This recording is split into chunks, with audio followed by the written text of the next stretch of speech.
کدی غلا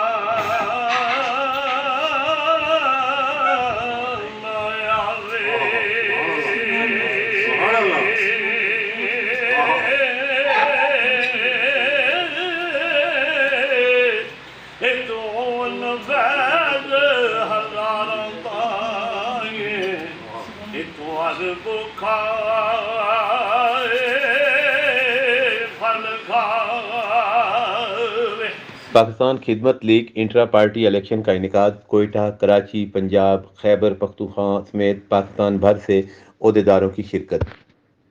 پاکستان خدمت خلق لیگ کے انٹرا پارٹی الیکشن 19 مارچ 2024 بروز منگل شام 5 بجے جہلم میں منعقد ہوئے، جس میں پی کے ایل کے 155 ممبران تھے جنہوں نے ووٹ میں حصہ لیا۔ الیکشن کمشنر کے طور پر غلام ربانی، محمد عثمان اور شہجار احمد کو تعینات کیا گیا۔ پہلی پوزیشن جس کے لیے ووٹ دیا گیا وہ پی کے ایل کے چیئرمین کا عہدہ تھا۔ پی کے ایل کے چیئرمین کے طور پر 2 لوگوں کو نامزد کیا گیا، مسٹر شوکت کے 64 جبکہ رفاقت حسین 91 ووٹ لے کر کے پی کے ایل کے چیئرمین منتخب ہوئے۔ وائس چیئرمین کے عہدے کے لیے عمران مسعود اور جناب مدثر علی میں سے جناب علی کو 89 ووٹ ملے اور کامیاب قرار پائے۔ اس کے بعد کمشنروں نے جنرل سیکرٹری کے عہدے کو طلب کیا۔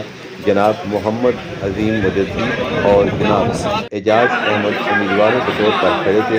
1 ووٹ کے بعد مسٹر مجدی نے 99 ووٹ حاصل کیے۔ محمد عظیم مجدی پی کے ایل کے جنرل سیکرٹری منتخب ہوئے۔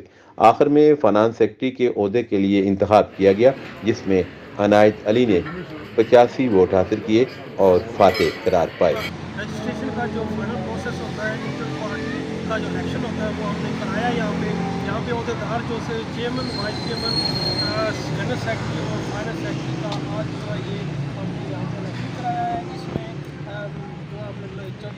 اس پوسٹ کے لیے چیئرمین کے لیے، وائس چیئرمین کے لیے اور جنرل سیکرٹری، اور یہ جو پرانا روایتی جو سیاست ہے اس کو ختم کریں گے، نئی سیاست آپ شروع کریں گے، اور جو اوورسیز کے لوگ ہیں ہم ان کو انوائٹ کریں گے۔ بھائی صاحب آپ کو ایکسپیرینس ہے، انٹیگریٹ ہوا ہے، جمہوریت سسٹم آپ سمجھتے ہیں، آپ آئیں پاکستان میں آ کر ہماری مدد کریں، کیونکہ آپ جو ہے جمہوریت کو اچھی طرح سمجھتے ہیں، آپ کے پاس وسائل ہے، ایجوکیشن ہے اور اسکلڈ لوگ ہیں۔ ہم ان کو انوائٹ کرنا چاہتے ہیں کہ پاکستان میں آئیں، ہمارا ساتھ دیں، ہماری پاکستان میں آئیں، ہمارا ساتھ دیں، ملک کی ترقی کے لیے کام کریں۔ یہ کہنا تھا بیرسٹر محمود خان جو آج یہاں پہ انٹرا پارٹی الیکشن میں چیف الیکشن کمشنر تھے۔ میں کیمرہ مین ساتھی رپورٹر یاسر خان کے ساتھ عبید الرحمان، جہلم، پاکستان۔